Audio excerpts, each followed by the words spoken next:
Yes, sir. Yes, sir. Welcome to Broad Street. Welcome to episode 109. Welcome to a Victory Monday, week 2 edition of the Birds of Broad Street. I'm your boy, Mizzy Mez Kukak on YouTube representing the Birds. We got a special guest on the show right now. We got Skol Purple Podcast in the building. What up, Skol? Hey, how you doing? Yep. We got my co-host, King DV, in the building. Too excited for us to have this horrible ass win. You too excited, bro. But anyway, what's going on, everybody, man? We got a lot to get into. Let's get it. Yep, we got King DV in the building. What up? We got Smitty Eagle in the building. I know. We got Smitty Eagle in the building. What up, Smitty? What's good, man? Not too much, man. Just week 1. Let's go. Yep, and we got Simone with the Spizzors in the building. What up, Smith? What's up, y'all? How y'all feeling? Yeah, we got a lot to talk about, but before we do, you know what we do. Let's salute the Broad Street Nation. We got Daniel in the building. We got Chica in the building. How's everybody doing? We got Dave in the building. Join us in our event session, y'all. Hit that subscribe button. Hit that notification bell. Like, subscribe, and comment to the Birds of Broad Street channel. All of our channels. Me, Moan, Notion, Trey, King DV, Smitty, Skol Purple Podcast, the whole crew. Man, hit that subscribe button because we got lots to say on this game. Moan, I saw you and your videos vetting, so let it out, girl. Let's start off with you because I know my girl has a lot to say. So start us off, sis. Deep breaths, sis. I know. Deep breaths. Because I said on the show earlier about week 1 setting the tone. Yep. And the tone was the bougie. The defense surprised me. I thought the defense was going to be the one that was sputtering along. 4 new starters, a external defensive coordinator that came in. Defense was on fire. Special teams surprised me. Look much better than I thought special teams was going to look. Defense looked good. The offense, all the continuity those guys have on offense. Brian Johnson, you've been in the building. You've been looking at the clipboards. You've been in all the meetings. You watched Shane last year. You watched Nick Sirianni the year before. You've been in the building. You see how this ship is supposed to be ran. So I don't know what that was from Brian Johnson, what that was from the offensive line, what that was from Jalen. They look uninspired. Do y'all know that we're supposed to be going back to the Super Bowl? Like, there was no energy on offense, no spunk, nothing. Like, that's not the team I'm used to watching. Again, shout out to the defense. Defense went crazy. Jalen Carter was looking really good. Big play Slade done sit from the fountain of youth. Great. But the offense got to move. And it wasn't. So I don't know what the heck going on. Thank God we got the Vikings next week. No shade.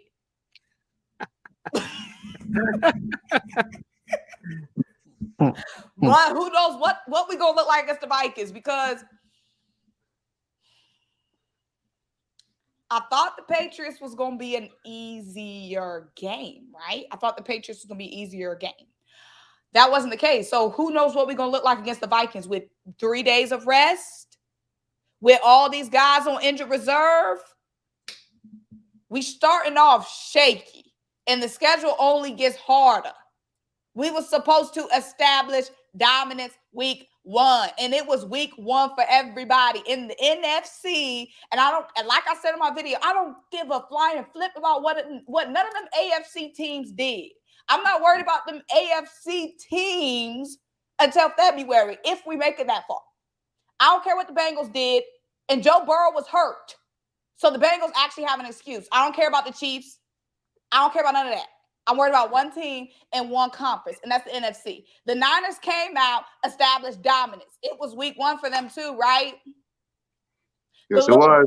Boys came out, established dominance. It was week 1 for them too. We came out there and looked sweet. Yeah, exactly. For me, after sleeping on it, it's like this. We left out of there with a dub. Like Jalen freaking Hurts said, we left out of there with a dub. It wasn't pretty. It wasn't pretty by most standards, but a dub is a dub no matter where you get it. The defense, they played their hearts out. After making all my videos, the defense played their hearts out.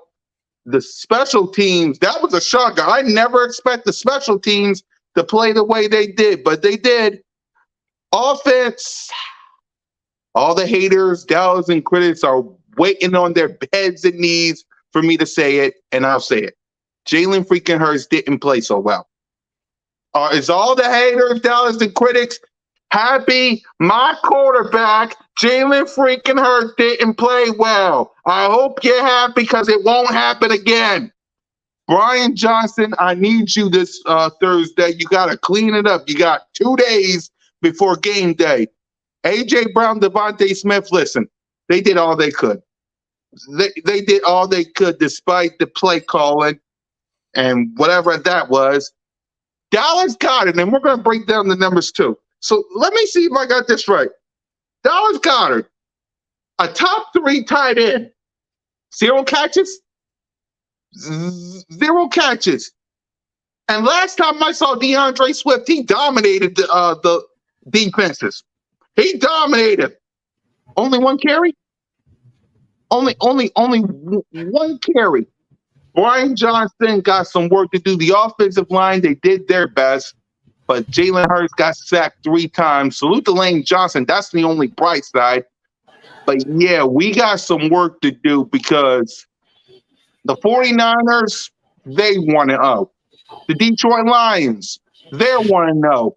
The Saints, they want to know. The Washington Commanders, they want to know.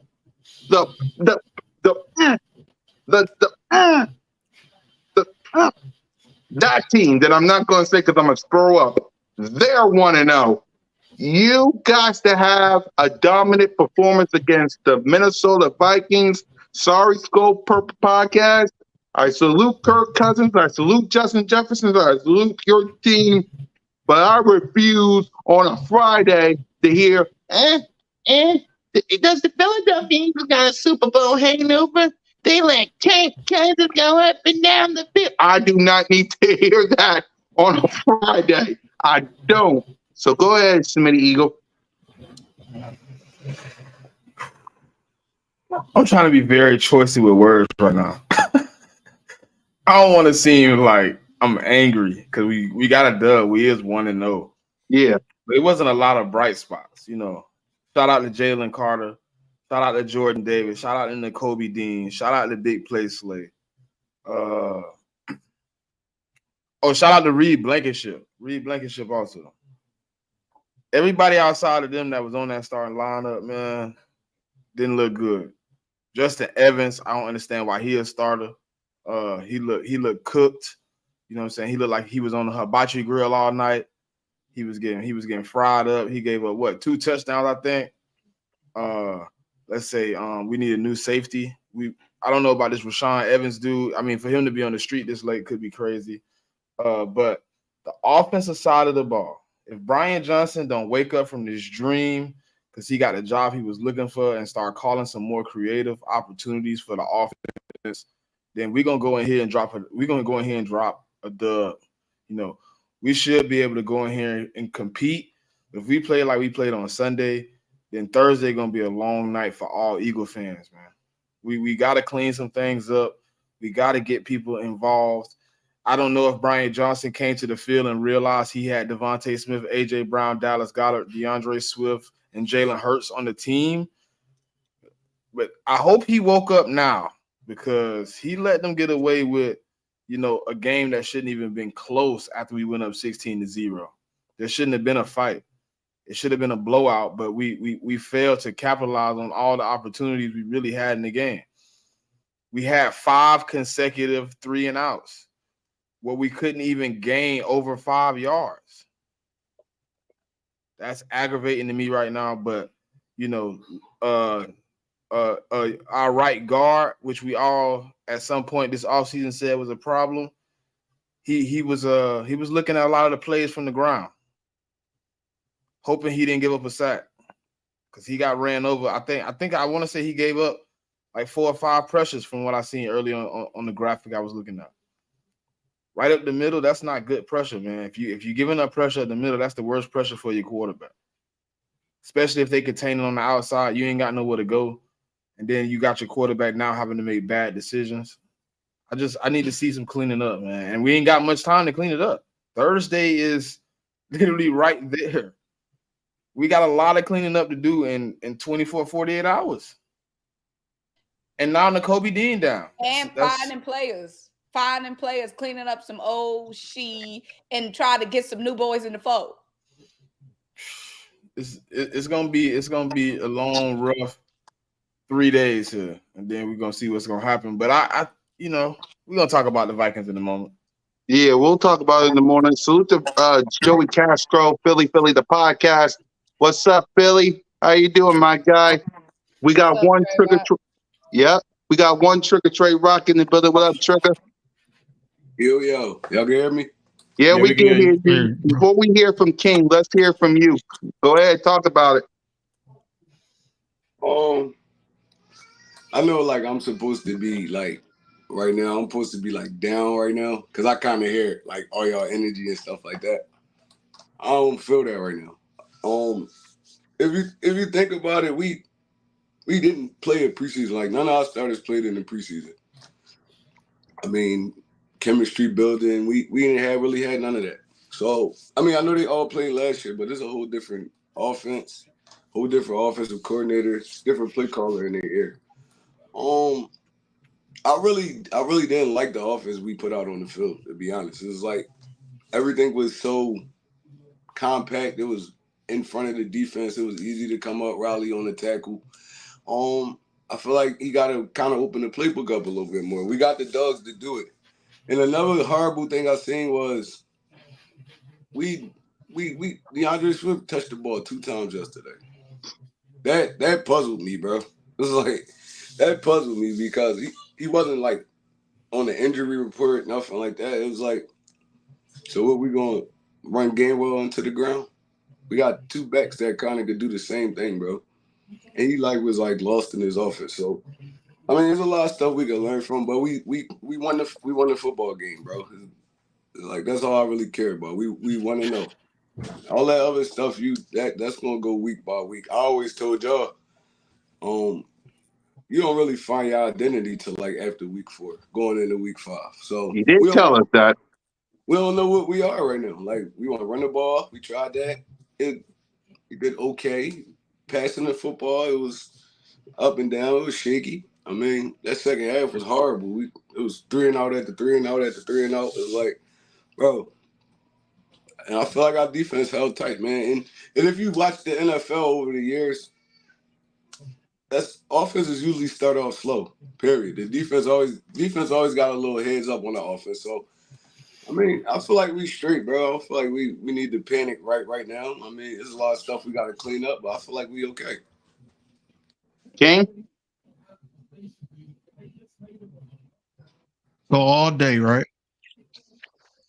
I've been hearing that we were panicking, we're overreacting. It's not overreacting. We have expectations for this year. We heard this from the players, the coaching staff. We heard this Super Bowl. It's not Super Bowl or bust, but hey, we got plans to get back to the Super Bowl. So to start out with a product like that,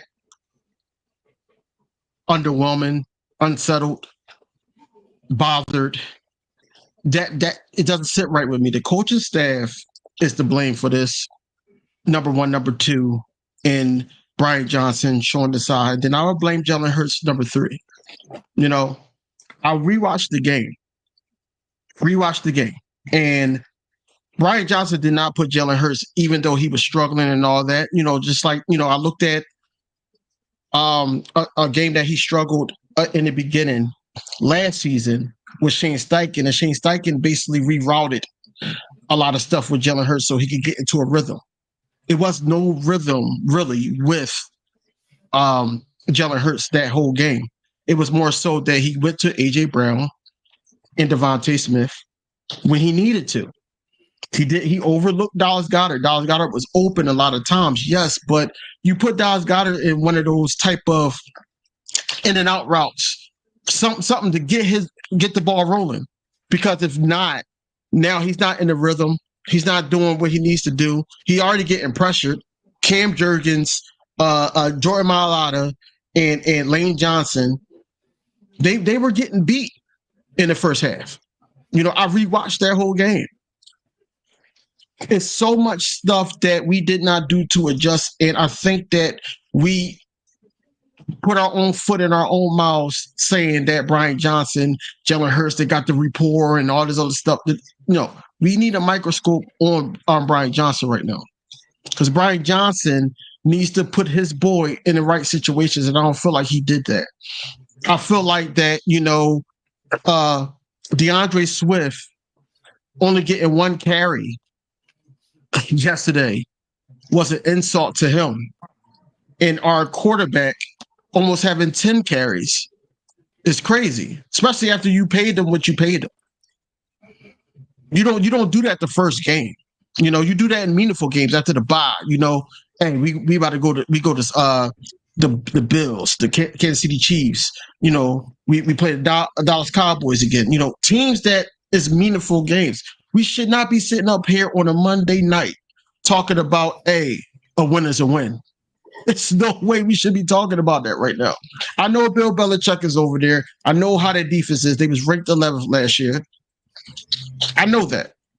But we should not sit up here and be like, yo, a win is a win. We got out of there. It's week one. Yes, it's week one. But when we sat up there and said our score predictions, what we thought about this game, we had Philadelphia being in control of the game. At no point of the game were they in control at all. And that's due from the coaching staff and then our leader in Jalen Hurts. Because Jalen Hurts looked like basically it was some frustration, and then it was also some carelessness when he was sitting on the sideline. We was up 16-0. We did have control of the game. I mean, I just want to say that. Let him finish. It's not. No. I understand, bro. We had a comfortable lead, but like DV saying, we didn't have control. That was a popped up interception that bounced off 5 people's hands. That was luck, basically. That wasn't nothing we did. That was the rain and slippery football and playing juggle. Who got the ball? We didn't even clearly see who had the ball till he started taking off. That wasn't control. That was luck because of the rain. Don't go up 16. And we was up 16-0, correct. Our defense scored 13 points off of turnovers. Exactly. If our defense don't show up, we lose that game. That's the part of having a football team.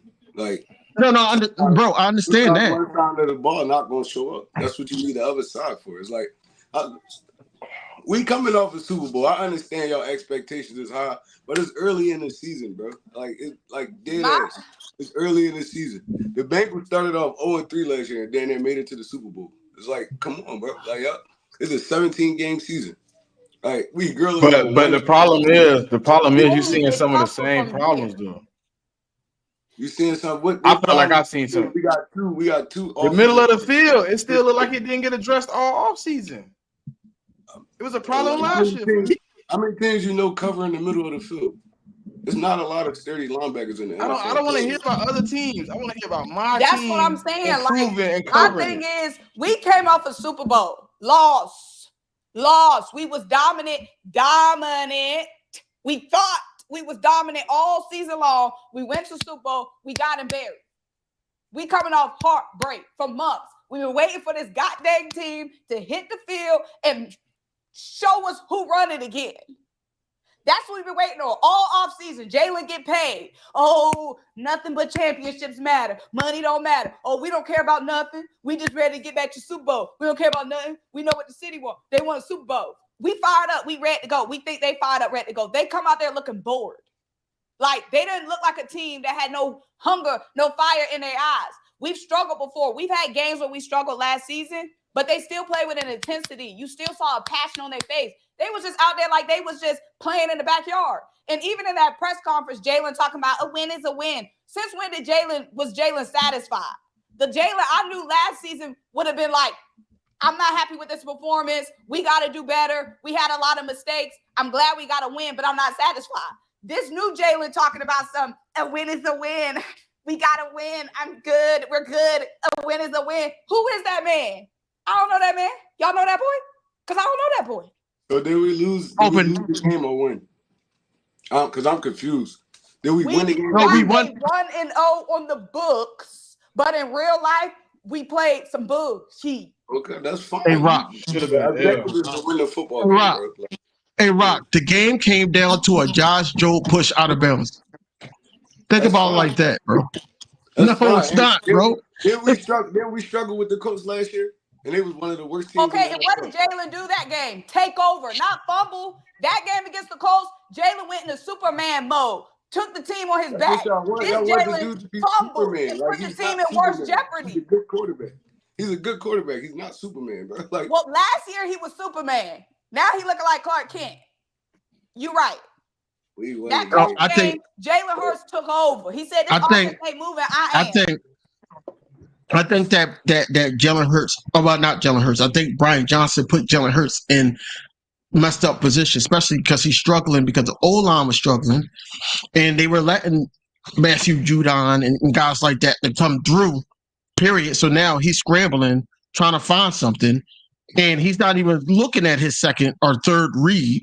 He's going backwards. No, you got to put our tight end and running back that we just got and DeAndre Swift, put them in situations where he could dump the ball off yards after catch. Now you're in the rhythm. Get him in the rhythm so he could get that confidence back, period, because that line was kind of weak in the first half. They picked it up in the third, but in the fourth quarter, in the fourth quarter when them 3 and outs and all that start happening, it was like, yo, like, hey, we got to get it together as a coaching staff. I think we put too much on Brian Johnson's name for being affiliated with a Jalen Hurts most of his life. And then also Sean Desai. The only thing I got to say about Sean Desai defense, even though our defense showed up and whatever, but I really think that we really got to look at that drive where Mac and Cheese Jones actually spent a minute and 30-something seconds and he scored the ball. He should not have done that against a defense that we already high about. He should not have done that. Two rookies on the O-line. My problem with on the O-line. My problem with Brian Johnson wasn't Jalen Hurts, because Jalen Hurts could have been Jalen Hurts. It was like not simplifying a couple plays to get like a couple slants, a couple drags, like just get the ball out so he can get the feeling of getting completion. It was like every time he was going for his deep route. It's deep. Like what is the issue? Bro, not to cut you off. What? Coach Walk, who the hell is JC? That's what I'm saying. He keeps calling you JC. No, man. See, that's what I'm saying, man. Yeah, lay off the drug. You or me? He's talking about me. I ain't saying nothing about Sean Desai, so it must be you. So let me ask y'all this. All right, and then we gotta hear from Skol. Go ahead, Mom. What is y'all confidence level after seeing? Because everybody will say we overreacting, right? That we could be overreacting. All I got is one game to go by. You know what I'm saying? Overreacting. But I saw other teams in the NFC that are competing for the NFC Championship go out and dominate week 1. That's fine. Going into the next game, how confident y'all in this team based off our week 1 performance? Let's hear from Trey first, because go ahead, Trey. No, I'm just saying because y'all cried all season the Eagles gonna do this, that, and that. So if y'all still not confident. If y'all not confident on that one game, y'all wasn't never really confident in them. No, I was confident till I saw that. I mean, my confidence. I agree with bro. My confidence ain't changed. I just need to see you change it up.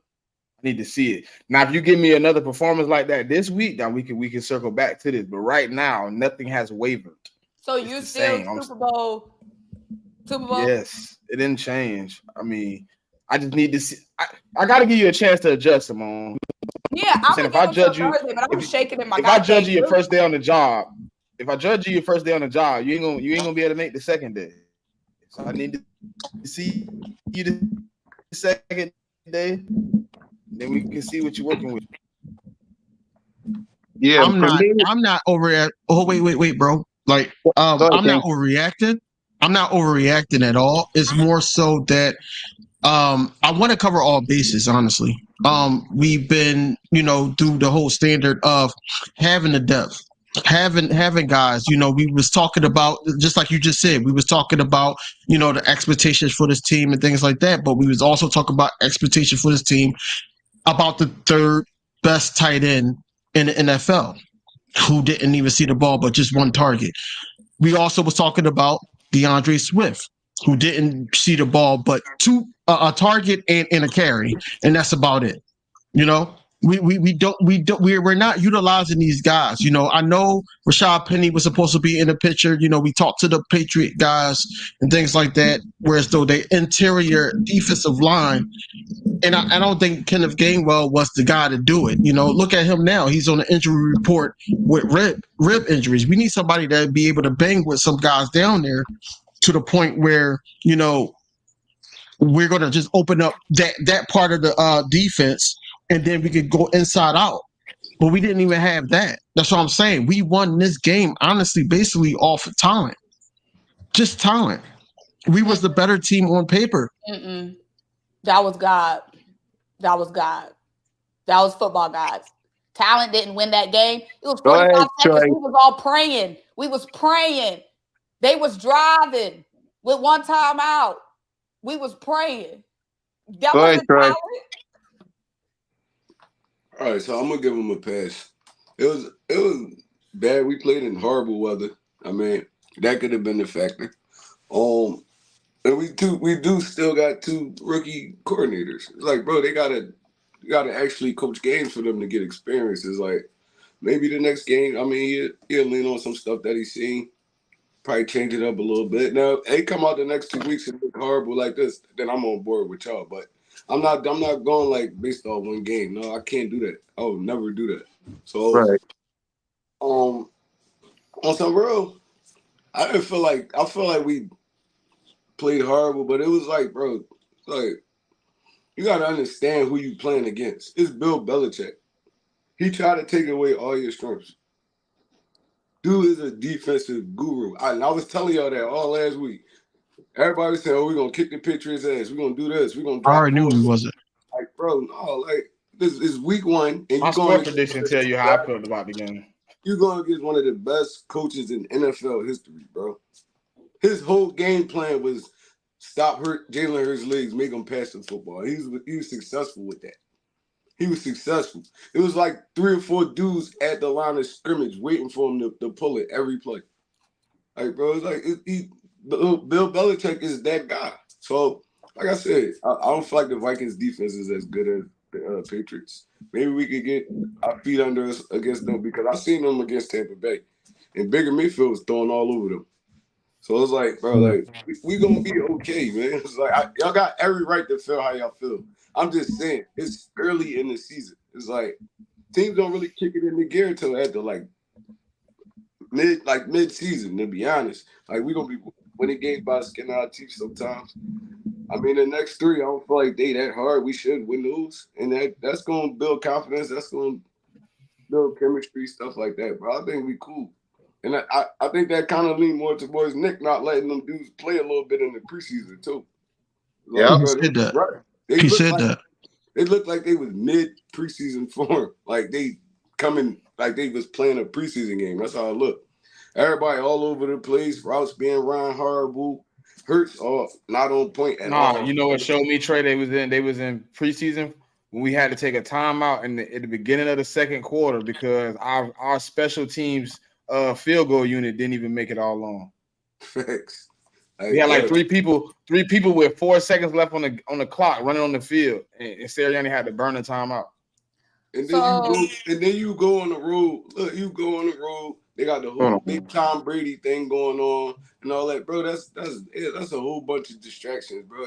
And they probably felt like they could smoke this team too. That's why they came out how they came out. Like, bro, I don't know what went on, but I feel like I know my football team better than that. They way better than what they put out there on their field. We agree on that. About the injuries and stuff. Bradbury, Dean, Rashad. Who else went down? That's it. That's out. Fletcher. They saying he should be Fletcher gonna play. Fletcher gonna play. But what y'all think about Rashad Evans? I mean, it's a. I ain't watched enough to know what I think about him. I know he got some chemistry with Jalen. Rashad Evans is going to be solid, especially if he gets elevated. He had a great last season. Last season he was great. I posted up the stats, in our group. He was great last season. I just don't know if he's going to be ready by now. You know what I'm saying? Because it's a short week. I think they're just going to elevate Nicholas up, and then try to, readjust for that long week that we have after week 2. But overall, I think he's going to be fine. As far as, I'm on record saying that Nakobe Dean is Mr. Glass right now. Like, he can't catch a break. He cannot catch a break, man. And it's sad to see. If we're talking about, I'm sorry, King. If we're talking about the injury report, this is what it looks like if we're talking about the injury report.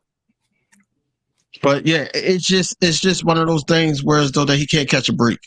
It's unfortunate because you wanted him to have a great year, man, regardless of size or anything. I wanted to be proven wrong, and I know that it's week 1, as most people say, but at the same time, that was supposed to be one of the main guys on this defense. And, if he's not available for a month, where we're supposed to be getting established, then it's like, okay, where is your place, on this defense, going forward? Because by the time then you're going to be able to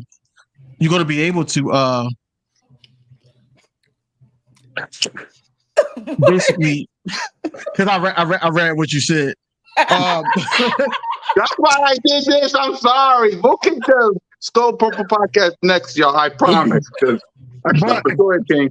You're good. But no, like we should have just took a back seat. We was all hype about the Georgia Dogs and things like that. But Nakobe Dean really, really needs to work on not being injured. Work on that. And I know injuries happen in football, but just anything that to avoid it. He has to be better at that. And I know he does a lot. He's trying to do a lot on the field, and because was getting dog walk. Zach Cunningham was getting dog walk all game by both tight ends. I don't know. I feel like Cunningham played good in that game. I seen him around the football. He did have that one big play. Cunningham. Every time I seen Cunningham one-on-one with them tight ends, it included a first down reception. Yeah. Did y'all see? Hey Rock. Did you see Hunter Henry push him off and then basically ran his route and caught the ball for the first down with one hand? Happened, bro. These tight ends is athletic too. Like, shit. No, I understand that.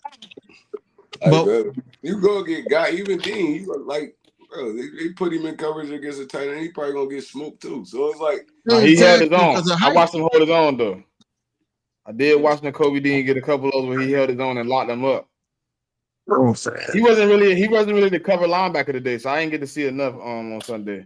It was more Zach in the schemes than it was Nakobe. But Nakobe Dean, on some real, y'all followed his college career. He had a lot of soft tissue injuries and stuff like that there too. So it was Yeah. That carry over. That's why they said he fell to us. They said he was injured at the combine or something.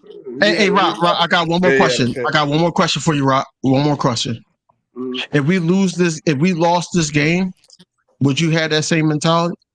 I would have felt the same way about it. Yes, you knew Rock was going to be on here saying the same thing. I would have felt the same If way. we won, y'all, I you done knew seen the football Eagles game. We knew we wasn't going undefeated, y'all. It's football. They got dogs over there too, y'all. Oh, for real.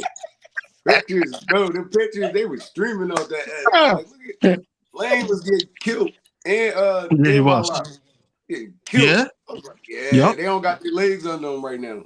That's come from not working in the preseason. So you feel like y'all feel like we're gonna be good with Nicholas Morrow and Zach Cunningham? Nicholas Morrow ain't starting. You got Christian Ellis starting. No. But fortunately, we got 2 days. Next man up. We got 2 days. Christian Ellis, man. I mean, Listen, Nick Sirianni said. Nick Sirianni said that he's basically sold on him. Like basically he's ready to go. But I'm like, why put him in the 69 instead of the 53? If he was ready to go, Nicholas Morrow is ready to go. Like that's what he said in his interview. His interview today. He did say that in the press conference.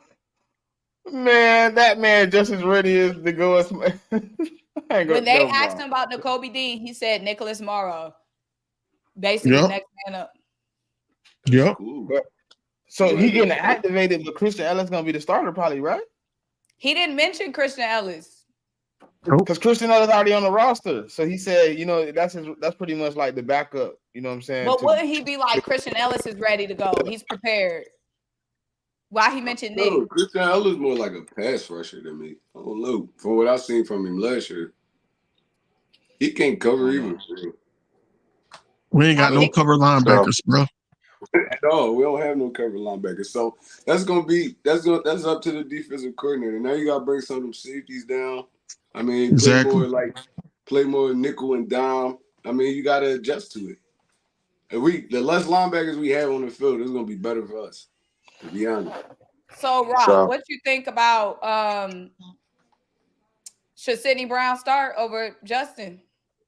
Justin Evans? 100%.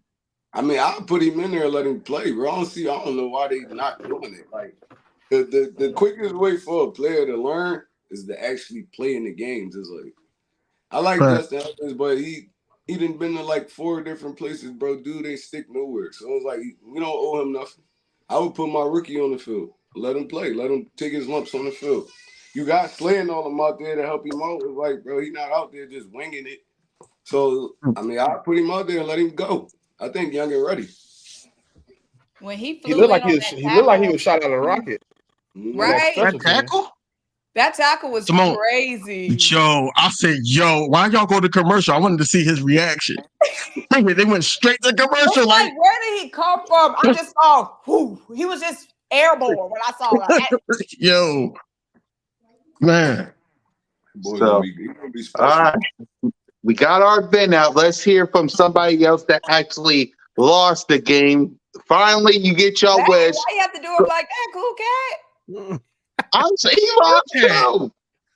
I'm sorry. Listen, hear me out. Sorry. So, hey, Cool Cat, this is what you're supposed to say. You're supposed to say, yep.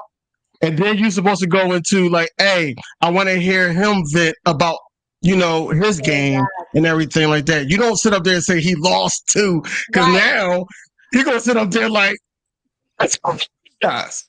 Now, you can't do that, bro. Let's hear from our guest who actually lost week 1. Let me say it right. All right, let's hear from Skol Purple Podcast on his thoughts on the Minnesota Vikings. Well, hey everybody. You guys are getting me all excited. Bro. I'm sorry. You guys are getting me all excited. I'm listening to this. I'm getting amped up. Yeah, I mean, it was a tough loss. I mean, in a way, listening to you guys, I didn't get to watch the game because we did our post game right after the Vikings game ended. So I missed most of that Eagles New England matchup that was on here locally as well. Of course, we also had Bears Packers. So I paid more attention to that until that became disgusting to watch. So I went over and watched the last little bit of your guys' game. But, honestly, in a lot of ways, just again, listening to you all talk, similar game. The only difference is we didn't do enough to win the game. The biggest difference from us losing to winning this game was we had 3 turnovers, 2 of which came in the red zone. So even if you come away with 6 points there, we won the game. Then we're all basically singing the same song, right? It's a win. It's a win. It's ugly. I don't like it. Something that one of you guys brought up was, and I didn't know this, but you guys didn't play any of your offensive starters in the preseason. Did I hear that right? Yeah, we Not a did. single snap. We ain't played offense or defense for real. Right. I don't think Slay and them played. Nah, like our secondary didn't really get no work, but like our younger Oh, Jordan no. Davis, Jalen Carter, and Kobe, like the only people really got play time. Yeah. So it was a similar story for the Vikings where we had some young guys on the defensive side of the ball because that's where we had the most amount of turnover, right? Almost no offensive starters, like 0. I mean, I actually, now that I think about it, I don't know what starter would have played in the preseason on the offensive side. So that was my big criticism with the Vikings coming away from yesterday was we looked unprepared. There were definite moments where I felt like Todd Bowles outcoached us. It didn't look like we had an identity on offense. So, yeah, I mean, that was a big one for us as well. Last year, we didn't play any starters in the preseason. Team goes 13-4. Okay, we all know. Obviously, there was a lot of games that could have gone either direction. Either way, you still got to win the games. So I wasn't going to criticize it. This year, I'm sorry. I mean, they just looked like a team that was working out the bugs when the games mattered, which you can't do. Not if you're going to play competitive football. There's too many good teams in this league, and this is a hard schedule for the Vikings this year, including you guys this week, where we can't be dropping games, the games that we're supposed to actually win. Because the games that we're not going to win, there's a lot of those. Like, I expect us to be maybe 10-7, maybe 9-8. That's kind of where I expect us to be. And that was with the Bucs win. So, I mean, at the end of the day, I don't know. We'll see. Breaking news: Aaron Rodgers just got My assisted fantasy off the quarterback. field. God dang it! And my fantasy Just got- team That's sucks. crazy. Just I got hate carried y'all. off the field. He don't look good. I wasn't going to say nothing about that because I'm watching it now. I just didn't want to say nothing because I wanted to focus on this. And Dude, second Jets got of all, the y'all I mean, set that me up- up in the well, fantasy yo, league. Y'all set me The up. Jets got the worst luck in football history, bro. Oh my He got God. carted off? Yo, No, he No, had to he get got carried carried off. off. Can we Oh, talk okay. about that? He couldn't My put any pressure quarterback- on his right leg though. bro, that's wow. They got everything. Because you Kirk Cousins. I ain't got Kirk Cousins. I don't know who I got in our league. That's First wow. of all, that's my fantasy quarterback. Second of all, y'all set me up in that god dang league. I got the worst team in fantasy football history. The only reason why I'm gonna win this week is because Cool Cat had 2 players that were out and inactive starting on his team. I mean, the way it's Let's looking get to right the now, Eagles and Look, Vikings a win is a grade. win. Hey. A win is a win. Let's get to the Yo, Eagles that's and Vikings crazy. That's crazy. didn't the game just start though? That's crazy. But what I'm getting is this: the Vikings ready to bounce back against us. Jesus. Yeah, I mean, I don't know. I think it's if you guys come and play your A game and we play our Uh-huh. A game, you guys are gonna win. I mean, you're a better team, it's a better roster. First of all, Coach Walk, I did not draft the team. Coach Walk been real sassy in the comments tonight. He been real sassy.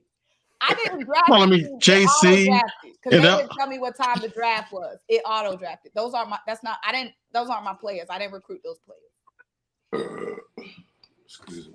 But hear And me I out, didn't hear me out, even hear me out. draft them either, Twitter. I didn't even draft them either. What do you mean, dang, Cool Cat? I didn't draft these players. Otherwise, I would have had Jalen Quick on the team. You had 2 inactive what you players call him? starting. Did you check No, your no, roster? wait. We talk about fantasy. This man just sitting here, bro. Like What you talking he about? just sitting here. I'm talking about the Viking guy, we man. can jump Like, in on the fantasy talk. Let me bring it back to the Yeah, Vikings. we need let's go finish. Well, y'all was talking about Aaron Rodgers. Go ahead, Skol. All right, go ahead, finish up, Skol, before we get to the grades. This show, I love you guys. Go ahead. What grades, no. man? Just trying to cut the show. This is gonna be over an hour. Grades. Skol Purple Podcast, you go ahead and give your grade for the Minnesota Vikings. This This is finish what he was. That's crazy. I What wanted you to say, hear it. Rob? I said I ain't even let him finish what he was That's what saying. I'm That's saying. You crazy. gotta I wanted to finish. hear it. All right. This date. Go ahead, Purple Skol. Jeez. no, it's good. I was just gonna say. I mean, I think this team is a more well-rounded team than it was last year. The problem is that they just don't look like a team with an identity, and the turnovers killed them. So, I mean, if you look at the stats, it looks like we should have killed the Bucks. I mean, we had 385 yards total yards of offense. The Bucks had 246. I mean, it wasn't close. What killed us was red zone turnovers. Those turn into points, and especially if they're both touchdowns. Now we're talking about a blowout. So it's not that this team was terrible. It just they fell apart in critical moments, and you can't have it. I mean, every team's going to take advantage. Mayfield looked better in the second half, and that's kind of where I got to. It felt like they got outcoached a little bit. But overall, if you guys come and play an A game against the Vikings, you're not going to lose. Now, if the Vikings come and play an A game and you guys come with a B minus C plus game, you might lose. This is not a bad team, but you guys have a better team and a better roster. So, Yep, that's what we thought week one. Let me ask you this. Week one aside, what's y'all biggest strength? Like going into this season, what were y'all like most satisfied with position-wise? oh, I mean, the receiver room for sure. I mean, that's the low-hanging fruit, right? You got Justin Jefferson, but Addison's looked really good through camp. He looked good again. I mean, he went, what was it, 4 for 61 and 1, I think, in his rookie debut. Not bad. A little quiet. Nobody's talking about it, but he looked good. Hawkinson, again, probably a top 5 tight end. So He ain't give me no points this week though, because he on my fantasy team. Do I need to drop him? What's up? who's that? TJ Hawkinson. He on my Oh fantasy team. no, you'll be all right. He had kind of a it was a duffer week, but it was because Jefferson just got a boatload of work. What you say, DV? I need to drop him. I said, don't drop him. Oh, Don't. well, I need to put him on the bench this week because he need to be strapped against Philly. You know what I'm saying? Shit, not without middle of the field. That nigga finna have a field day if my middle of the field don't close up. So let me ask you this, Skol. I can see him getting that 9 for 150 like Jefferson did on us. I consider athletic tight end and he can run. So, boy, we bad. I think I got like 5 points in Hawkinson week one. Yeah, but go ahead, Mo. You was going to ask Skol something? So what's y'all biggest weakness? Oh, it's still the defense. It's still the whole defense. defense, not just one group. The whole defense. Hey, Tony, what about that interior line? Yeah, interior line is also an issue. I just think that talent tends to cover up some of that. I mean, it creeps up. Believe me, it it didn't look good again on Sunday. But what's consistent is, and I guess if you want to give me or want me to give you a like exact position group, it has to be the corners. I mean, and it's not that I actually don't know if they're terrible. It's we just don't know. This is a whole new group. You know, this is complete turnover. So I will tell you this much.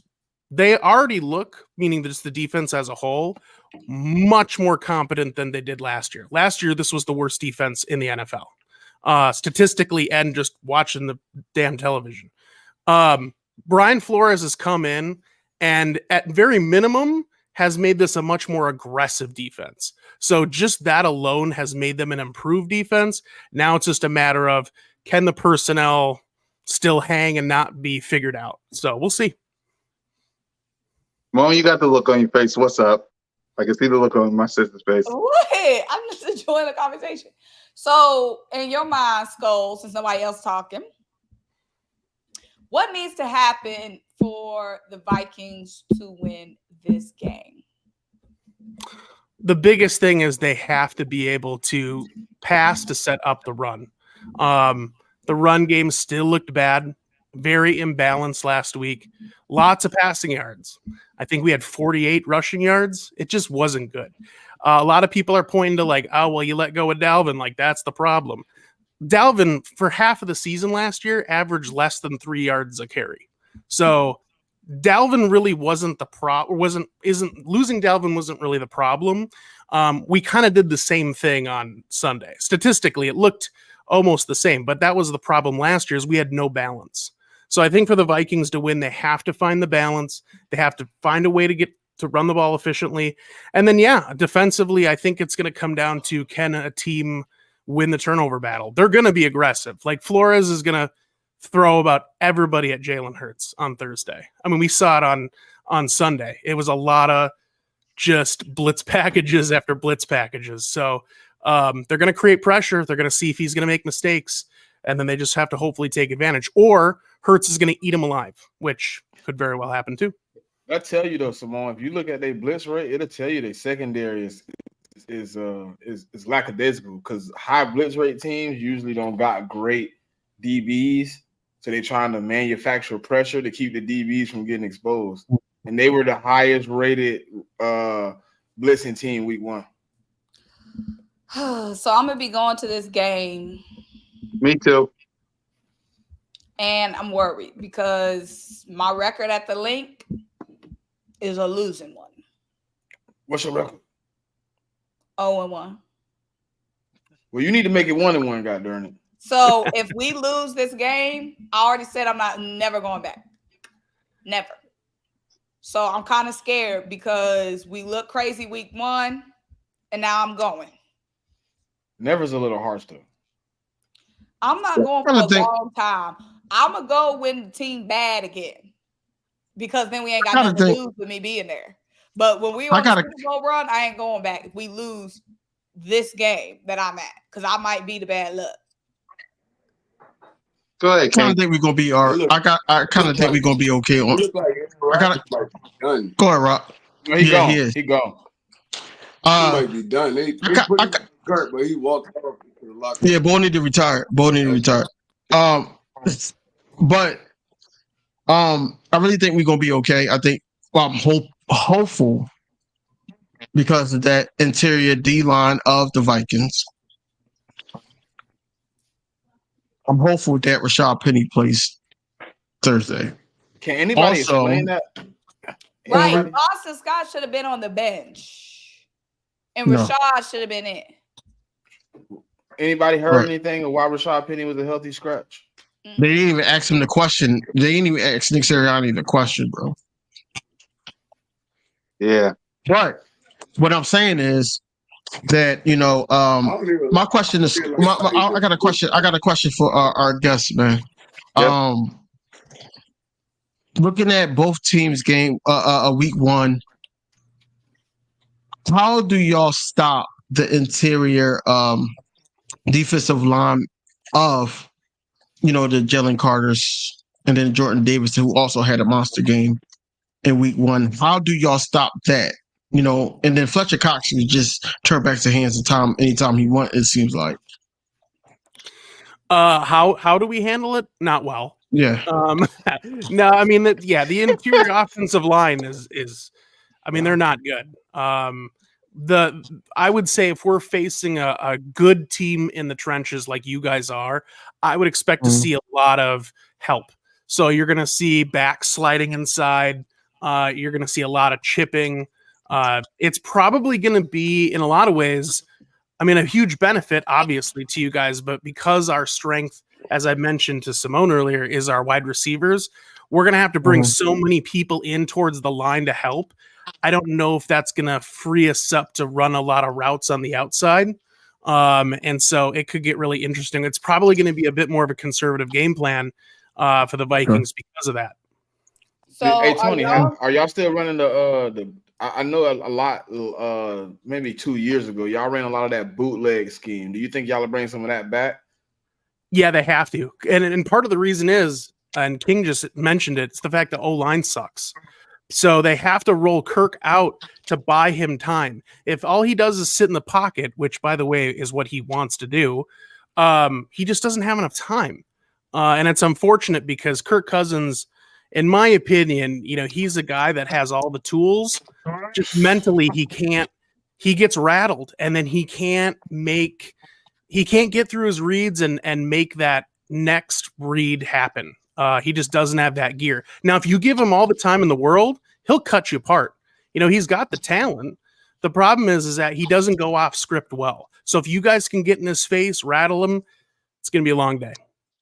So how do you feel about Jay Jettas this time around against Big Play?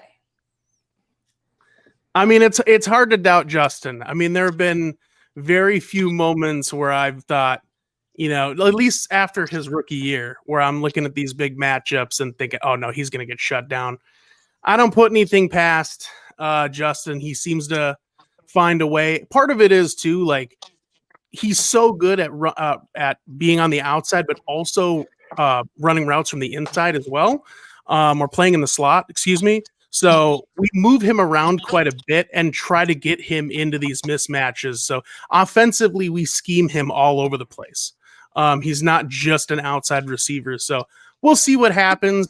If he has a monster game and we lose, like basically what happened on Sunday, I don't really care. And I love Randy. Like, I'm a big Randy Moss guy. He's my favorite NFL player of all time. But one of the things that we remember as Vikings fans is we had what we called the Randy ratio, which was you got to get Randy the ball so many times, and that usually means a win. And I'll tell you, it's just stupid to play football that way. So I'm sure even Justin would say he would have rather taken half the yards that he got on Sunday and gotten the W. So we'll see what happens. At the end of the day, good corners and stuff, sometimes that helps free up other people. So I think your Hawkinson pick in your fantasy team might have a pretty good day on Thursday. So last year on that football fast too. So it might last year we were able to hold Justin Jefferson. I said he gonna get the football out of his hands fast. So it's probably gonna be the backs and Hawkinson. Yeah, because last year we were able to hold Justin Jefferson to 40 yards. Do you think that'll occur again, or do y'all have some type of way to scheme him open? Didn't I just ask that question? Oh, I don't know. I didn't hear you ask that question. Well, yeah, I guess you asked that question there. She asked that question there. How do you think your running game will assist you? I seen it was kind of bad against the Bucks. Will it get better? It's hard to say. I mean, I honestly think that this team is just trying to figure it out. They're trying to figure out who the best back is to use on a consistent basis. My opinion is that I think this team is so used to having a bell cow back like we had with Dalvin. You go back before Dalvin, you got Adrian Peterson, right? I think that this team, if they want to get a better running game that is harder to predict, they're going to need to just admit that a running back by committee approach is better than trying to stuff Madison in on 75% of the runs. Because our backup, Ty Chandler, well, I don't know if I'd take him over a bunch of starters, is a still competent back. And he's different enough from Madison where we can do a lot of different things. So I think it should, but I think it's more up to the coaching. I got a question for the panel. How do you think that Sean Desai approaches like Darius Slay on Jefferson and things like that? 'Cause like Tony said, they move him around. I know they had him in a lot of zone week 1. I don't know how he's going to come in and approach it week 2 on a short week, and then also, with the success that he had last season against Justin Jefferson, I wanted to see if they're going to have that same aggressiveness. Do y'all feel comfortable saying that Sean Desai would do that? I don't think you got a choice if Josh Jobe is starting. You gotta make Slay follow. You have to, bro. You gotta play zone with man. You gotta play man schemes with coverage over the top as the help. Let Slay follow him, but you leave your safeties kind of in a zone coverage over the top of him. You know what I'm saying? Because if Josh Jobe get out there and we end up in some man-to-man, no help, it's gonna be a long night. Long night. I got Jobe on. I got them leaving Jobe on Addison for real. That's what I think so too. I think the same thing, Rob. They're gonna have to have Slay following them. That's the only solution I can see to that problem. Cause now, if you got Bradbury, you don't really got to travel. Slay, you can, but you don't have to travel. Now you're gonna have to travel. You gonna have to play. You go to the slide. You gonna have to travel because you don't what. I mean, yeah, I don't want Avonte Maddox on him. To be honest. So I mean, the only thing I can see them really doing is you either double teaming out that zone. Like if he do come into the slot, you got a couple dudes here. You're gonna have to let somebody else beat you, or Slay traveling with him. That's the only two solutions I can see. Because if you let him get hot, boy, it's gonna be a long day. Long day. Yep.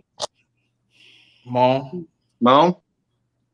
Yeah, I agree. I mean, losing Bradbury, we gonna see. I mean, Josh was looking good, but could be a long night. N'Kobe gone. Bradbury gone.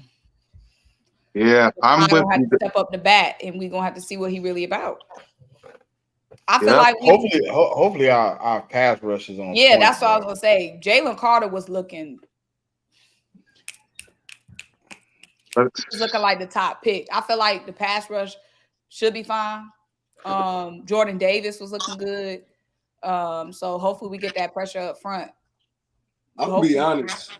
I feel like our pass rush looked like shit yesterday. I mean Sunday. They looked like shit for like the first Until the fourth quarter.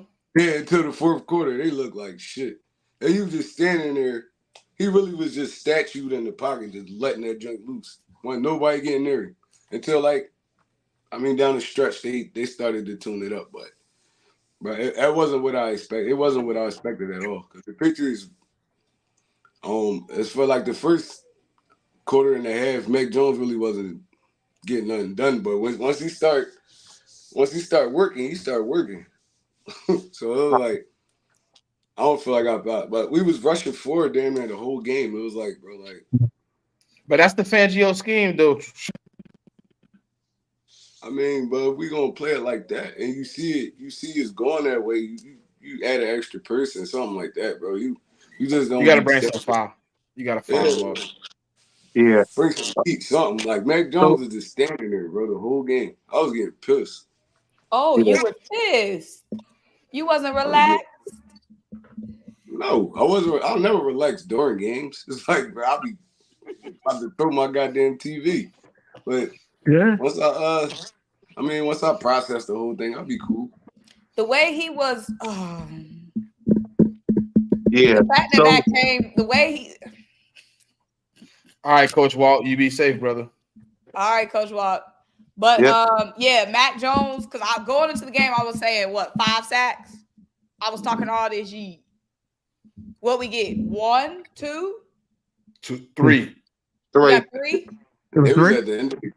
But yeah, it was towards the end. But Fletch, Fletch, Jordan Davidson, Carter, Jordan Davidson, Jordan Sean Davis. Reddick. Sweat had one too. Oh, Jalen Carter got one. Oh, Yeah, Jalen Carter got one. Jalen Carter, yeah. And Jordan Davis got a half with somebody. Didn't Jalen Carter get the game saving one? Yeah. Him and Josh Jones saved the game. Talking about. That's what I'm talking about. I know Sweat had a sack in that game too. I think that was closer to the end too, though. Yeah, they was breaking towards the end, but that first half, he was just sitting back there, bouncing. Like what? I'm like, oh my God, you can't That's let what I'm saying. you I'm like, can't let Kirk Cousins get that much time. 2 rookies on the O-line. Well, listen, the one thing that's a bright spot for me, and Tony might back me up, they were letting a guy in Vita Vea, who is probably one of the worst pass rushers, kill them. He was murdering the interior, and he's horrible. Ain't he like 600 pounds? What?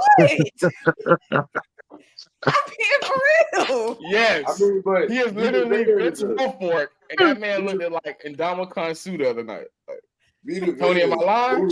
He a bowling ball though, bro. Yeah, I mean the thing is our starting center went out on the first drive of the game. And yeah, our offensive line is a little suspect, and especially the interior. The edges are actually Okay.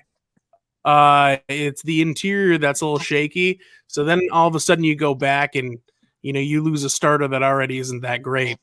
It was a recipe for disaster. So yeah, no, it was not great. I mean, the thing is too, they were bringing a ton of pressure. I mean, Bowles is he's another guy that's going to blitz a lot, and they know to attack that interior offensive line. So they were sending extra backers up there just to push. I mean, they don't handle, meaning the Vikings interior doesn't handle the bull rush well at all, which is the same as last year. So I'm telling you guys, I think if you can find a way to bring pressure consistently, I just don't know how you can lose unless there's a lot of mistakes that are made on your side of the ball. What I think got brought up earlier is that the Vikings probably know that that's the game plan. So they're going to do a lot of boots. They're going to do a lot of movement, a lot of quick passing, because they know Kirk's going to have no time. Speaking of Kirk Cousins, what's your fault? Hold on. Go ahead. Go ahead. Hey, thank Burrito. When I said Vita Vea, I didn't say he wasn't a Pro Bowler, but he's a Pro Bowl run stopper. He probably is one of the worst D tackles in pass rush. And he was, every time I turned the TV from one game back to theirs, Vita Vea was chasing Kirk Cousins like this. Yeah. So hey, Simone, you big when you run like this. He moved like a slug. So, all right, let me get back to my question to Skol. Skol, your thoughts on Kirk Cousins? Your thoughts on Kirk Cousins as the quarterback of the Minnesota Vikings? Go ahead.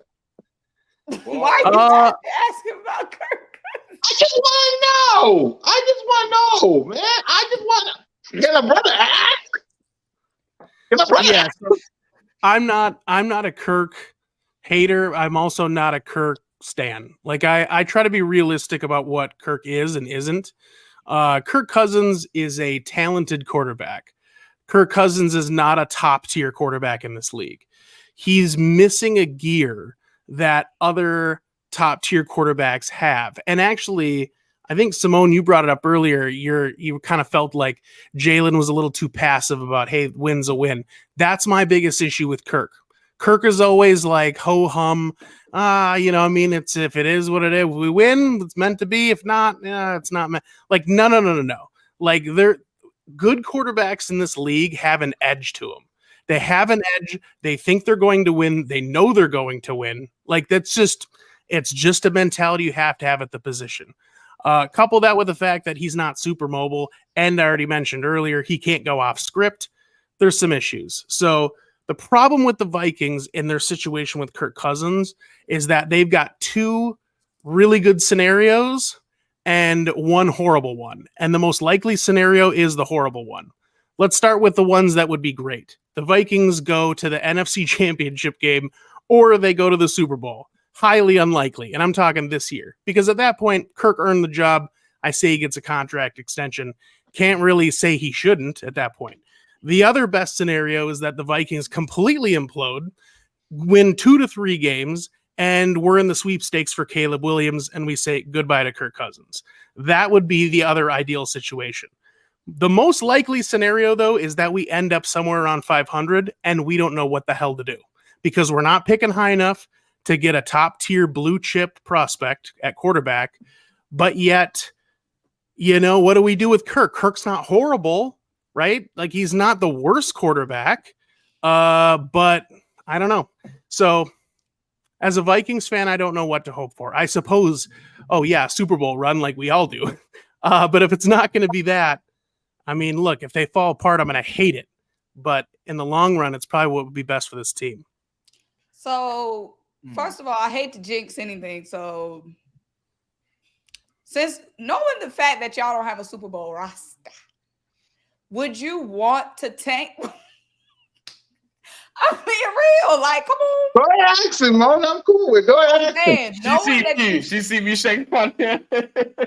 I'm saying, knowing that you don't have a Super Bowl roster, what would you want to tank? Because that is an interesting scenario, because keep going to the wild card round, losing in the wild card round, maybe making it to the divisional, keep going 9-8, 10-7, and not resulting in G, would you want to tank and get those upgrades? Because Jay Jettas is young. You got Hawkinson. You got Addison. Y'all got some pieces. But the man that's toting that rock just... Yeah, it's a good question. I think that hoping for a tank is hard for any fan to do, right? Like I sat through the 3-13 Christian Ponder season. I think that was 2013. I'm sorry, Tony. Yeah. He So came from my college. I'm sorry. Well, Florida State. Yeah, he came from Florida State. I sat through it. I still watched every game of that season, but did I enjoy it? No, it was horrible. So no, I would not want to hope to tank. It would be more of a positive collateral damage, we'll call it, for them if they did tank and we were able to get, a high-end prospect. I tell you this much, and this is a little bit of a sidebar. Watched a little college football over the weekend. I don't think I want Drake May. I didn't think he looked that great. But that's just me. His stock is on the spiral towards the ground. Yeah, and against App State, come on. 2 weeks in a row, though. The week before that, he didn't look that good either, Tony. Yeah, and I hate to say it because I'm originally from North Carolina. I do live in Minnesota. I am a stand up. Yeah, and so you from? I'm from like the Southern Pines, Aberdeen area, like not too far from Fayetteville, which is like Vietnam. Shout out J. Cole. Yep. But yeah, so I mean, at the end of the day, this team, it needs to figure out what it's got to do at quarterback. The problem is there isn't any good answers, and they're certainly not sitting behind Kirk. I mean, Nick Mullins we all know who Nick Mullins is. And then, we have Jaron Hall, who we drafted, and I had a good friend of mine that actually does this for a living and was down at the Senior Bowl, and he saw Jaron Hall there, and he told me, he said, you remember when McNabb came to the Vikings and he couldn't make an outlet pass? Like he was doing the skip passes. He's like, yeah, it's about how bad Jaron Hall is. So, well, all right, I'll pass on Jaron Hall. I'm gonna go crazy out there. All right, so with the Caleb Williams thing, I mean, how eager are you to win like a Super Bowl? To be honest, like as a Vikings fan, because I asked that question and I asked this: even if y'all somehow do lose enough games to where y'all could get up to the top of there, even if y'all get that rookie, y'all ain't winning the Super Bowl for a couple years. No rookie coming there winning the Super Bowl. So, I mean, what's your thoughts on that? Because I feel like y'all best bet right now is put a little bit more talent around Kirk Cousins. I mean, y'all could go out. What's the name? Mike Evans unhappy. Next year, y'all could go grab him. Something like that. A big move like that, a splash move. And I feel like y'all be cool. Get your defense together a little bit, because I remember the dominant Viking defenses. I don't know what y'all putting out on the field right now. I remember all those, the Hunters and all them dudes. Y'all had multiple pass rushers off the edge. I mean, Pat P and them was over there doing their thing. Even before them, y'all had a couple dudes like, I don't know what's going on with y'all organization, but going to go grab a quarterback, I mean, a rookie quarterback is going to take them maybe 2-3 years. If that, I mean, that's still like doomed for the Vikings. So what's your thoughts on that? Yeah, I mean, I think that's a really good point, and I would agree with you. This is not currently a Super Bowl roster, and my opinion's always been, if you want to win a Super Bowl, you need at least one of these two things. You either need a Super Bowl caliber top tier, and by top tier I mean top 3 or 5 quarterback, or you need a Super Bowl roster as a whole. So my opinion is that, I mean, you can do it. I think you could do it with Kirk. Like, I think one of the big storylines for, at least here in Minnesota, was what are we going to do with Kirk? Obviously, we're talking about it, but it was, the rumors were there was some interest from the 49ers, which has been well documented. The Niners wanted him back when the Vikings signed him as a free agent. So Shanahan loves Kirk. He wants Kirk. And it was funny because a lot of the Kirk lovers here would say, well, you watch, Kirk Cousins going to go to the 49ers and win a Super Bowl, and then who's going to be laughing? And I thought to myself, nobody. Like, he should win a Super Bowl in San Francisco. Like, that's a Super Bowl roster. They were sticking Jimmy Garoppolo back there, and then this no-name Purdy fella, and they're still picked to be one of the top seeds in the NFC. That's a Super Bowl roster, right? So, yeah, I just think the Vikings need to pick a lane would be my answer. Is either you go to try to find the, platinum, gold, diamond receiver, quarterback, which are very, very few, or I think you spend the same amount of time trying to get top tier talent around your roster. The offensive side isn't bad, but they still got to shore up the interior line. The defensive side of the ball, still a lot of questions. So I still think no matter what you choose, you're still looking at a 2-3 year process at best. Well said. Thanks. But I agree with what you were saying with the lackadaisicalness of Kirk Cousins. Like, he don't seem like he got that fire in him. Like, he just don't. I can't see Kirk Cousins hyping up a team at halftime. I can't see him giving a halftime speech. You know what I'm saying? So I agree with you on that. And what I was saying earlier, y'all know I love Jalen. Y'all know that.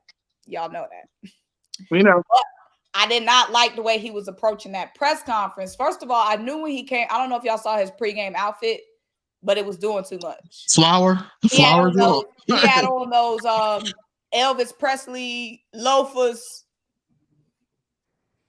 I was like, what's this? Okay, so first of all, I don't know what's going on. That's what I you was do. already looking at him suspect with that outfit on. That's what you do when you get paid. You start wearing weird stuff. They all do it. So I was already looking at him funny, but he would usually, even if we get a great win, it's on the next week. We did what we had to do. Like, he was smiling, talking about win is the win. I'm not worried about it. They were like, what about, like, he's usually so forward thinking and like, so like all about the business. He just seemed too comfortable in that press conference. That's just not the Jalen I'm used to seeing. You know what I mean? Like, last year, he would just be, we did what we had to do. We got to clean up mistakes. It's always when we get better. Do. This time, a win is a win. I'm like, who that? It says, do you think it's more so that we're trying to be more vanilla on how we actually think? What do you mean? This year, like, basically, like last year, he was telling us like, yo, we left food on the table, things like that. Because why didn't he have that same mindset this offseason?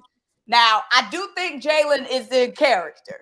A lot of times when I see Jalen in press conferences, I feel like he acted. I do think he broke character. He broke character after that game yesterday.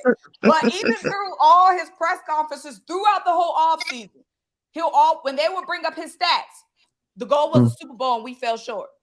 Period. Yes. The goal is Super Bowl. Goal is Super Bowl. Super Bowl. Super Bowl. Super Bowl. Yeah, we had a good season last season, but we all locked in the Super Bowl. That has been the mantra all offseason. Every single press conference he's done. But this press conference, I don't know if it was Elvis Presley boots that had him feeling like, woo!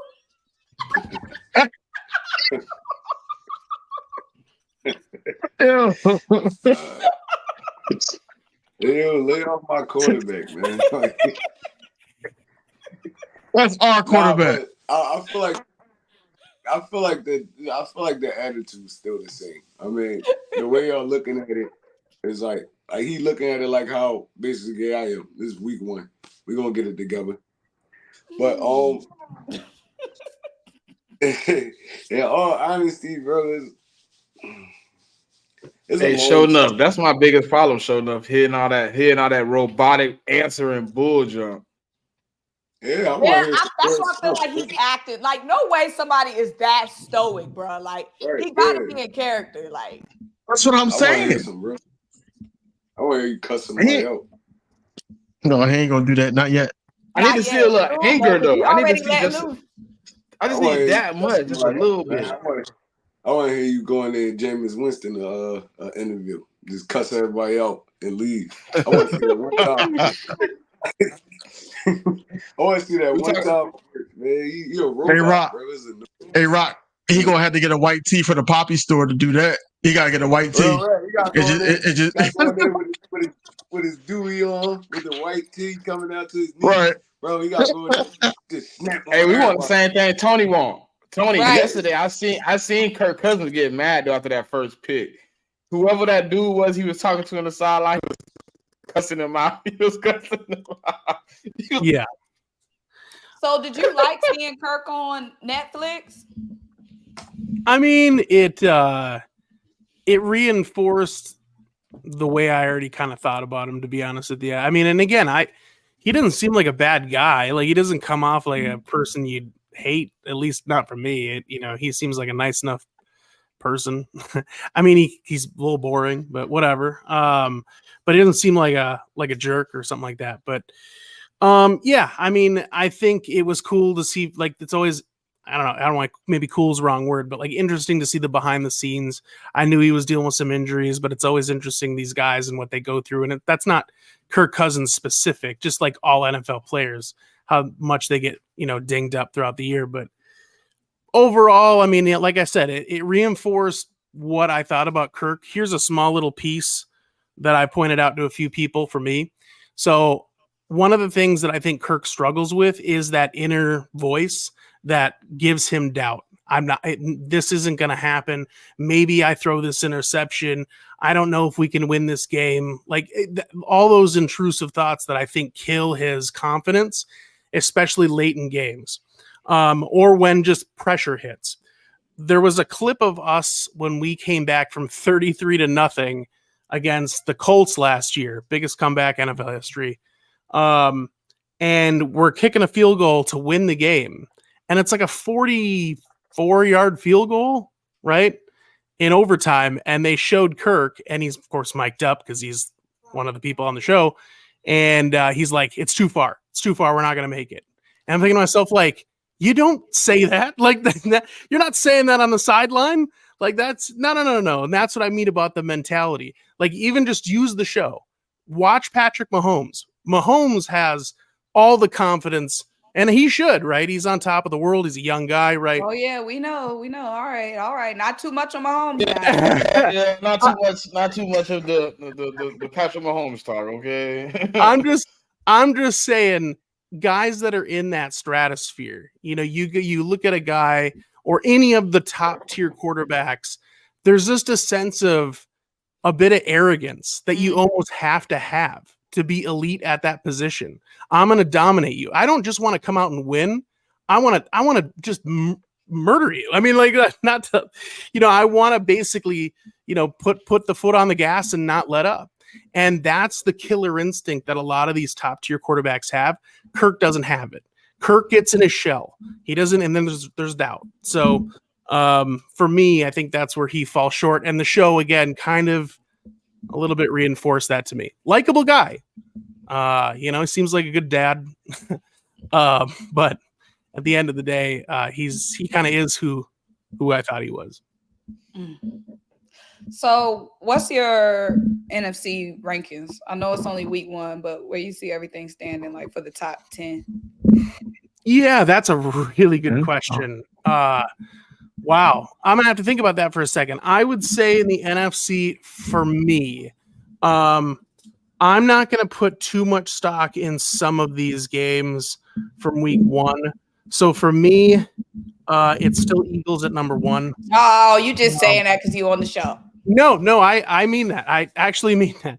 Because there's a huge drop-off once we get past number 2, in my opinion. We go Eagles 1. I think after that, it's got to be Niners. And then after that, boy, we really get into some interesting rankings. I don't even know if I can go through 10 because I think it's going to be. So are you buying into what you think about the Lions? Are you like buying into them or what? No, I'm not buying the Lions yet. The Lions kind of got gifted that win. I mean, they had no Kelsey, no Chris Jones, and without a pick 6, they didn't get in the end zone since the second drive in the first quarter. So I'm just saying they backed into as much as the Vikings lost that game to the Buccaneers. That was about how much the Chiefs lost that game to the Lions. I mean, it just was a lot of unfortunate things that happened. Drop Well, ball. your division counterpart made them go get Chris Jones. Damn it. Yeah, I mean, I Right, think right. the Lions will be a better team, but people forget, like, the Lions, until they prove to me that they are an organization that can sustain winning, you got to show me more. One game and a great off season. You know who also wins a lot of game ones and wins a lot of off seasons? The Browns. So it's just I'm not going to hear it until they get to 6-0, 7-2, like something where I can go, oh, okay, like this team has something, but I'm a seller until they prove me otherwise. So Oh no, I feel like with the Lions, huh? the way they ended the season and started this season, I believe in them. Like, Yeah, that talent, they loaded down. they loaded up. They loaded already up had the year offense. before. Exactly. They loaded up the year before, and this offseason too. I feel like they trending up, to be honest. I'll put the Lions in the NFC. I'll put them in the top 5 right now, for real. I'll put them in the top 5 until they start losing again and stuff like that. I'll put them in the top 5 because I don't think that's a bad spot. I think they ended last year on like a 4-game winning streak, right? Mm-hmm. So, Something like that. I don't know. Yeah, something like that. And then they still got they receiver, the receiver from Alabama is still out. He didn't even make his debut to like week 5 or something, right? J-Mo. He won't be in until week 7 because he got caught in that 6 weeks out. gambling stuff. Yeah. So he's out for 6 games. Yeah. So from a non-biased perspective, what you think about the little boys? Cowboys? Bias? The Cowboys or the Giants? There's only one little boy. Hold on, listen. I don't call the Cowboys the little boys. I call the Giants the little boys because their name is Giants. They should be little boys. They should change their name. They the midgets, bro. They the midgets, bro. But the Cowboys, The Giants aren't even worth discussing. The Cowboys, they were victors of circumstance. The game and the team they played was shit water. I said non-bias. Because when go look at Dak Prescott stats. I'm talking about right my best Skol. But I'm 40-0. I mean, the Giants looked it bad, bro. They looked it real bad. I'm not even talking Are we about talking little boys? I know we only have one game, so I'm not even talking about like just based off week 1. I'm just saying like based off the Giants look like the Giants look like the Bears last year. We know the Giants gonna roll over. We know that. Roll over. So I need to see the things that live out there in Arlington one more time against somebody that actually play football. But I'm saying from a real Giants game aside, pretend like it's week 0. What y'all think about the little boys? They gonna be a threat? Dak Prescott. They always gonna be a threat, man. Because they always gonna be a threat because Dan Quinn, they got Michael Parsons on that defense, they got Diggs on that. They always gonna be a threat. I don't think they're gonna beat us, but I think they always gonna be a threat. Can we sweep them this year? Because I'm tired of that. I'm tired of it. I want the sweep. I want the sweep too. I'm sorry. So, hey Tony, if we sweep the Cowboys, you know what I'm saying? I'm gonna write you on Twitter. I'm gonna send you a nice purple and yellow broom. Hey, I'd be all right. It's gonna say Fly Eagles flouted though. Oh no, I'd still take it. Yeah. I mean, I think from an outsider perspective, because I have no horse in the race. I'm not, my team isn't in the division, but I would say the Cowboys to me, they're a one-dimensional team right now. Not that they don't have pieces on the offensive side. I mean, I think CD's got some talent. I think that Pollard has been, the primary back for now 2 seasons. They just didn't want to admit it until this year. But the problem is Dak Prescott. I mean, Dak Prescott, I know we just got done talking about Kirk Cousins, but just act like I said Dak Prescott all those times, and they're the same my person. goodness. Even Yeah. the Vikings I made like us feel like you. this. Oh my god. Yeah, the only difference is one has a star on the side of their helmet. That's the only difference. No, Tony, listen. The reason we have that reaction is because us as Eagle fans say it all the time, and they kill us when we say it. But now they hear it from a person that has Kirk Cousins as their quarterback. Verifies what we already suspected. Yeah, it's just, and it's gotten worse because of the injury now too. And don't get me wrong, like, I did play a little bit back in my day. I was a thinner man at that point, but I've never had a compound fracture on the field. So I'm not about to sit up here and say I get what it's like to come back after having my bones twisted up on a hit. I get it. You're bound to have some hesitation, but boy, I don't know. I don't know if it's like Kirk Cousins with a compound fracture. Like I don't know. I mean, it's almost worse.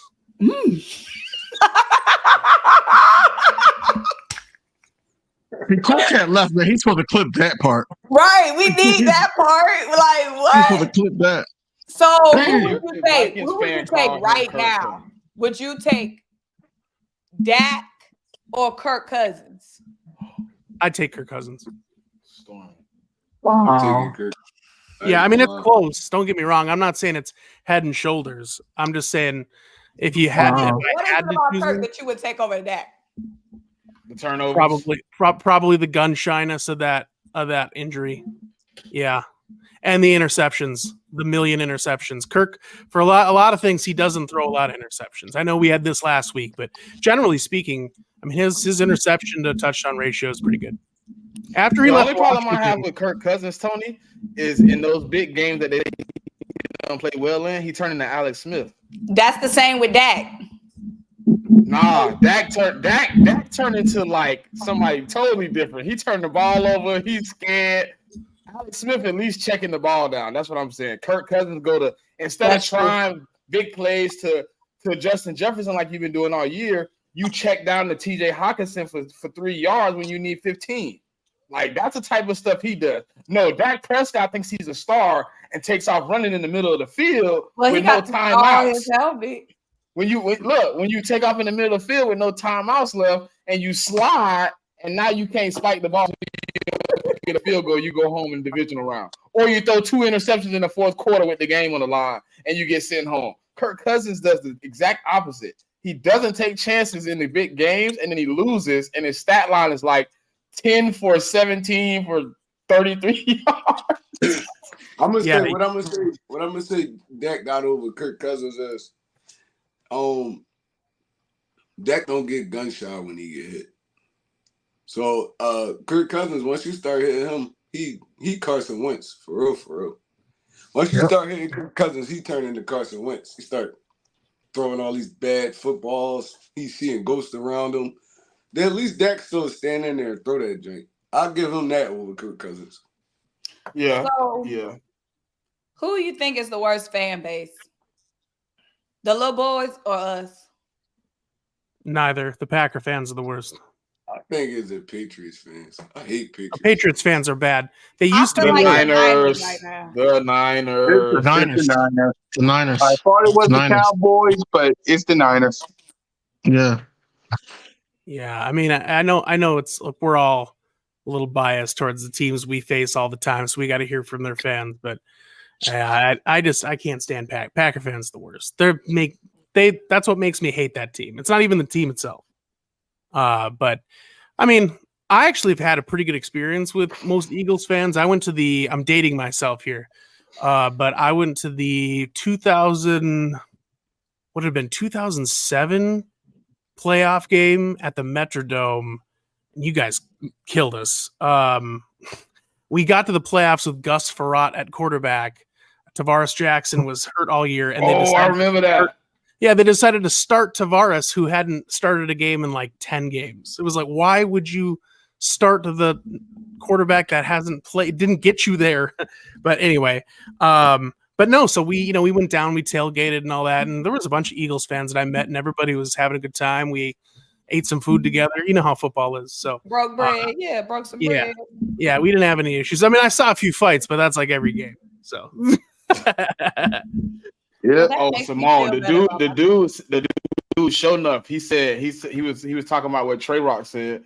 He said Dak can stand in there and throw a pick. yeah, Right. I was gonna say I think Look in the comments. He said, what we call that, by the way, you were explaining it earlier with Cousins. Yeah, that's Conserva-Kirk. That's what that is. yeah. He gets when he gets rattled, it's all check down city. That's all it is because he doesn't want to make mistakes. When he was in Washington, he did have an issue with protecting the ball. When he got to Minnesota, he was under Mike Zimmer, and Mike Zimmer, for those that you don't know, hated the fact that we took Kirk Cousins in free agency. He did not want Kirk Cousins at all. So basically, the message to Cousins was, "You take care of the ball, and that's all I want you to do. Just don't make mistakes. My defense will take care of it." And Kirk, man, he just went in his turtle shell for years, and it made him a better quarterback from the protecting the ball standpoint. The problem is now we just need him to sling it like a little more, and we got a little bit of more of that last year. It looked, but man, he looked like old Kirk this last Sunday for sure. Yep. So let's go ahead and make our predictions for this game. Skol purple. You want me to put a score on it? Yep. I'm gonna say it is an Eagles win. I think you guys are gonna win this game 28-24. God dang, you got my heart going through another attack. My heart can't take 28-24. I think you guys get up big early. What you got, Mom? Go ahead. Go finish up. I'm sorry. Through the night, huh? No, you're good. I was just gonna say I think you guys go up big early and then you let off the gas, and then the score probably looks better in the end, kind of like the Patriots game. But at the end of the day, I think you guys probably I wouldn't be surprised if you guys get up something stupid like 20-0, and then all of a sudden we try to claw back and it's just not enough. Mom? It's hard for me to make a prediction because that team, I don't know them. I don't know what to expect from them. I don't. So it's hard to make a prediction. Like identity all over the place. People in press conferences breaking character. It's a lot going on. You know what I'm saying? A lot of injuries. I don't know if Desai gonna do what he need to do. I don't know if Brian Johnson gonna be back on that bull. I don't know what Jalen gonna wear pregame. He gonna have on them Elvis Presley shoes again, or what's going on? DV, you gotta send him a shirt, DV. You was not gonna stop with this Jalen Hurts outfit. DV, you gotta send him a shirt. That flower. You try to walk in all serious with them shoes on, but that flower goes, man. That boy had the Purple Rain flower collection shirt on, and you heard his heels though. Click, click, click, That click. man said Purple Rain flower suit on. You wild, DV. Yo, he had that joint on, man. He was strutting too, man. I'm gonna go. I think it's gonna be. I don't know, y'all, because again, I don't know what we gonna look like. I can't make no prediction. The stuff wasn't happening. We'll just say, we'll say for Moan to be determined. It's too. I can't make a prediction till week 3 because again, I don't know who gonna come out, who trotting out this week. Like, right? Somebody else, go ahead. Go ahead, Kenny. Man, what all was said about week 1, how we felt, I don't think we got it all off our chest. But the things, that was said, I'm going to give a score prediction of 30-17. Philadelphia Eagles winning at home. And that's just rallying off of, the home crowd. I really think that it's going to be a lot to handle for Kirk Cousins and that offensive line. Also, I just think that, Jalen Carter is going to follow up his week 1 performance. I don't know if we're going to see Fletch, but I do think it's going to be, one of those things, just like Tony said, that we're going to go up big. We're going to go up like 16 or 20, 16 to 20 range.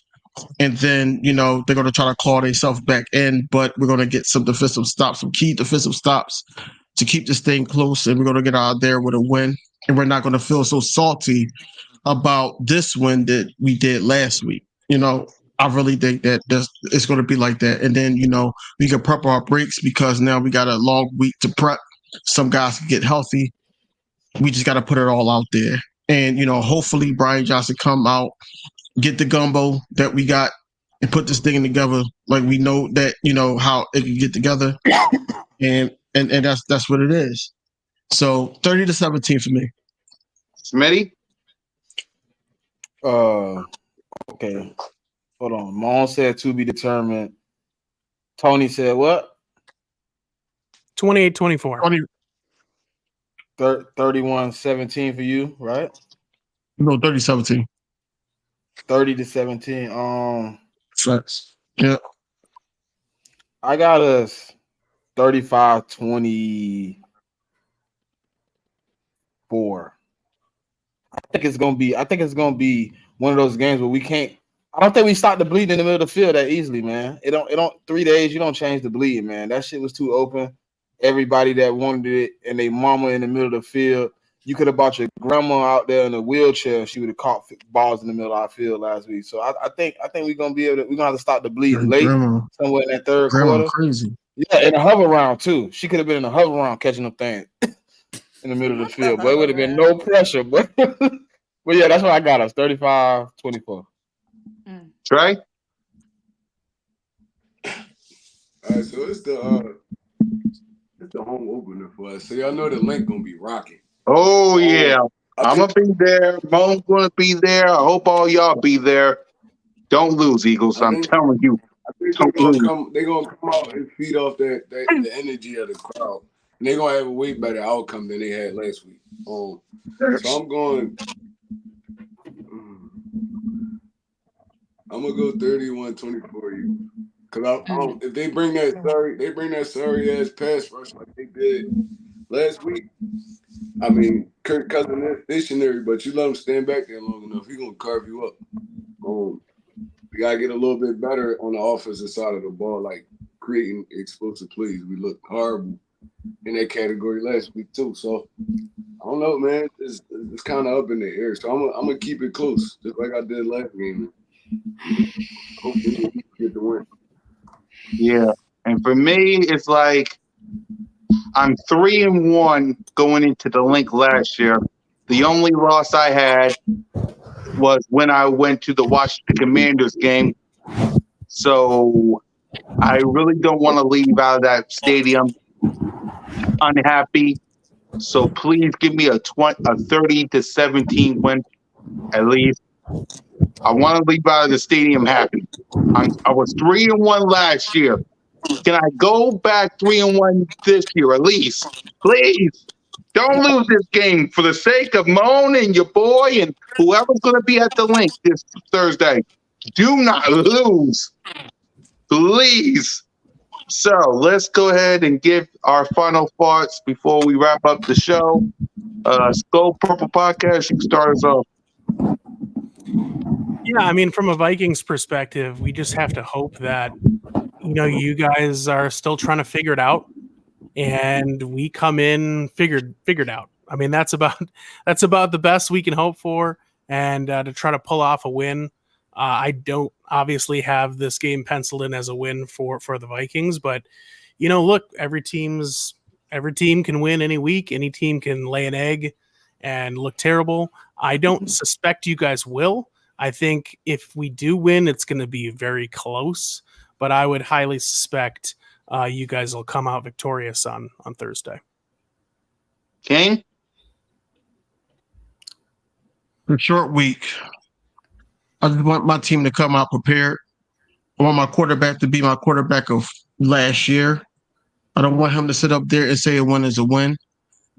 I want him to actually be Jalen Hurts. I'm sorry. Cool Cat, can you help me out? Jalen Freaking! Thank you. So I want him to be Jalen freaking Hurts. I want my defense to still be strong. Then, except for, giving up that, a minute and 30-second drive to Mac Jones. I want them to be able to just continuously and just basically keep the pressure on Kirk Cousins. I want Sean Desai to know what we did last year and try to mix it up, but still keep, Slay on Justin Jefferson. I don't want them to go away from things that we did last year for this game. I think that, even though I think that Minnesota will probably try to go away from what they did last year and try to mix it up, I think that we'll be okay if we keep Slay on Justin Jefferson. Special teams, keep playing like y'all did. Keep playing like y'all did, and not talking about the receiving of the special teams. It's more so of the defending. Keep playing like y'all did. Jake Elliott, just be Jake Elliott. We're going to need all the points that we can get, especially in this short week. But overall, man, like I said, man, we going to get this win. We're going to go 2-0, and we're going to get this long week to prep, get some guys back, and fly, Eagles, fly. Mom? I feel like week 1 is done. It's time for week 2. I feel like we're going to come out and do what we were supposed to do week 1, which is establish some dominance.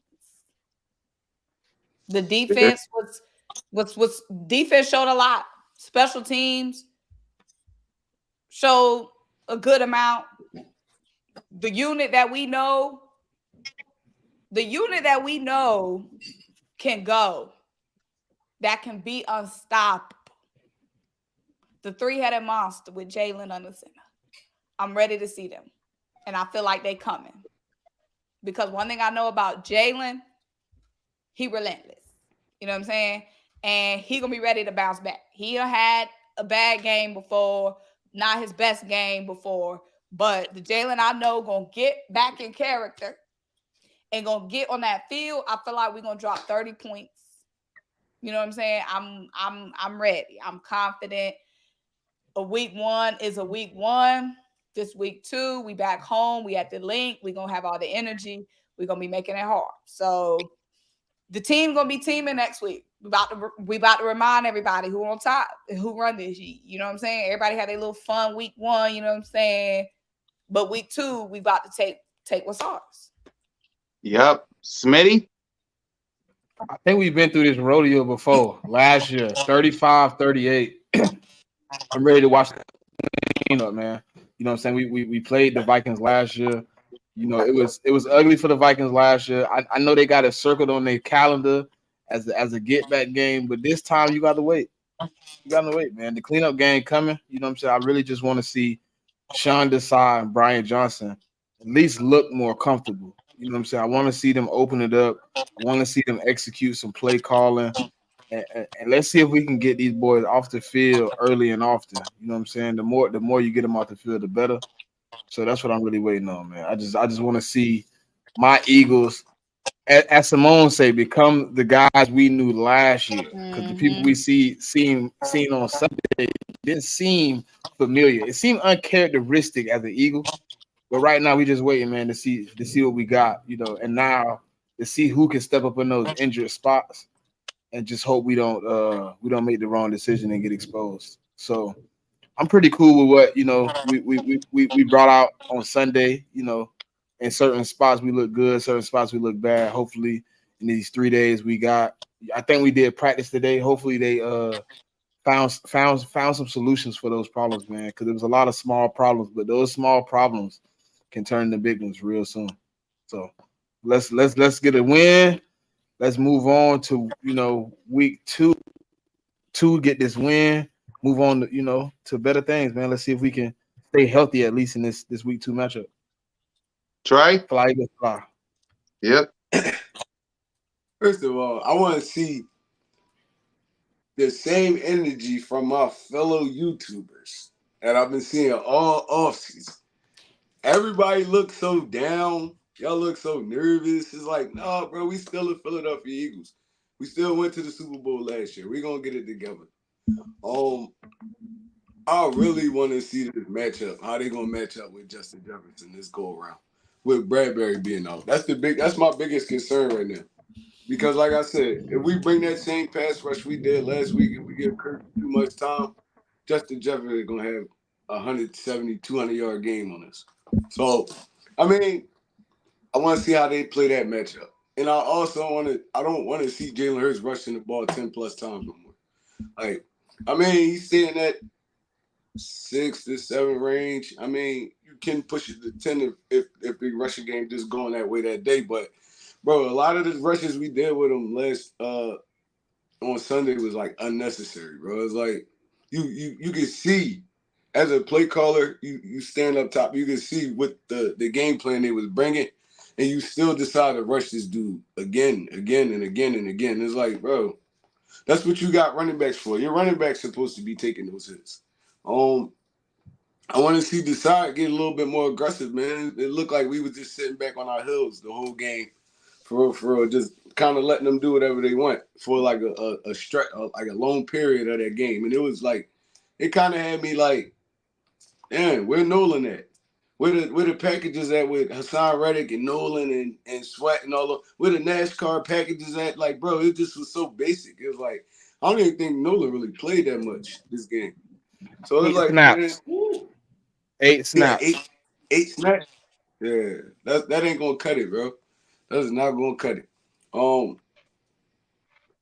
What I've been saying about Jordan Davis all season, it rare too. But the dude really, he's not a pass rusher, bro. He's a run stopper. And the Patriots wasn't even really running the football, so he was like kind of like useless on the field at times. It was like you're just taking up a gap that nobody's running to. So it's like, I mean, we gotta get our little packages down, packed and stuff like that. And that's gonna come over time, man. Like, I feel like our pass rush gonna be straight. I feel like our secondary gonna be straight.